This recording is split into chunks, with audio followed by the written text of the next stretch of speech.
Nous allons parler du renard roux, de Maître Goupil. Battue administrative, tir de nuit, piégeage, déterrage. Au total, entre 600 000 et 1 million de renards sont victimes de la chasse chaque année en France. Cette destruction organisée, sans aucun quota, s'apparente à un véritable massacre aussi impitoyable qu'injustifié. Bien qu'il soit utile à l'agriculture, le renard ne cesse d'être persécuté sous couvert d'une prétendue régulation. Or, une quelconque limitation des effectifs implique tout d'abord la connaissance de l'état réel de la population vulpine, ce qui n'est pas le cas. Le renard a un rôle irremplaçable dans la chaîne alimentaire. Prédateur de rongeurs, il évite leur prolifération.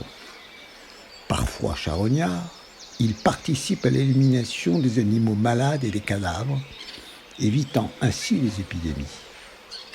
Il exerce une sélection naturelle sans porter préjudice à son environnement. Son régime éclectique n'a pas d'incidence notable sur les aliments qu'il consomme, car il varie son menu en bon opportuniste qu'il est. Voilà ce que disent les défenseurs de sa cause. Pour le chasseur, le renard est un destructeur de gibier et de volailles, donc un ennemi que l'on cherche à anéantir par tous les moyens. Le renard a été considéré comme un animal nuisible. De nos jours, un autre problème est qu'il est porteur de la gale.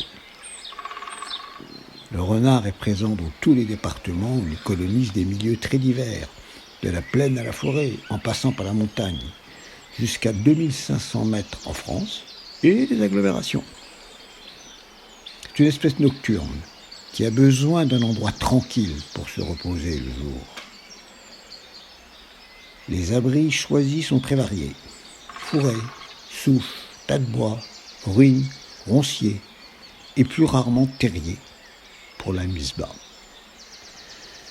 Le rut commence en janvier et se poursuit jusqu'au premier jour de mars. La gestation dure environ 8 semaines. La renarde, après avoir visité plusieurs terriers, en choisit un, qu'elle garnit des poils qu'elle arrache d'abord de sa poitrine, puis de la zone de ses mamelles.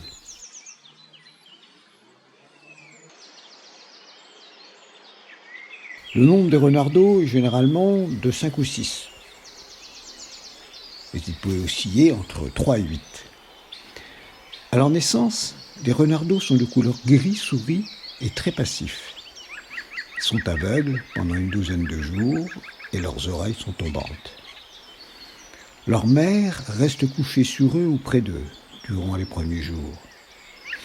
Puis elle ne les visite qu'à intervalles réguliers pour leur donner à téter, se tenant le reste du temps dans un coin du terrier, dans un autre terrier, ou même dans des buissons. Les dents des renardeaux font leur apparition au bout de 3 semaines. C'est le moment où le père commence à assurer le ravitaillement. Les renardeaux grandissent rapidement et manifestent bientôt le désir de connaître le monde extérieur. Ils sortent alors du terrier, et c'est l'époque où, par les belles journées ensoleillées d'avril et de mai, on peut les voir jouer. Quelquefois aussi, leur mère se mêle à eux. Si rien ne survient, les uns et les autres resteront groupés jusqu'au début de l'été, au lieu qui les a vus naître. Mais si la mère a l'impression que le terrier a été découvert ou se trouve menacé, elle emporte un par un des renardeaux, par la peau du cou, dans une retraite plus sûre. Le terrier du renard comporte 3 parties distinctes. La mère, qui constitue l'antichambre, la fosse, dans laquelle l'animal accumule ses provisions et qui présente au moins 2 issues. Enfin, la culle, ou habitation proprement dite, qui n'a qu'une seule entrée. Pendant la plus grande partie de l'année, le renard se nourrit surtout de mulots, de campagnols, de souris, mais aussi de grenouilles, d'insectes, de bousiers principalement, d'écrevisses, d'escargots, voire de charognes. Il adjoint à ce menu des œufs, des oiseaux, des fruits et lorsque l'occasion se présente, des pièces de gibier.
À l'époque de la reproduction, il en va tout autrement.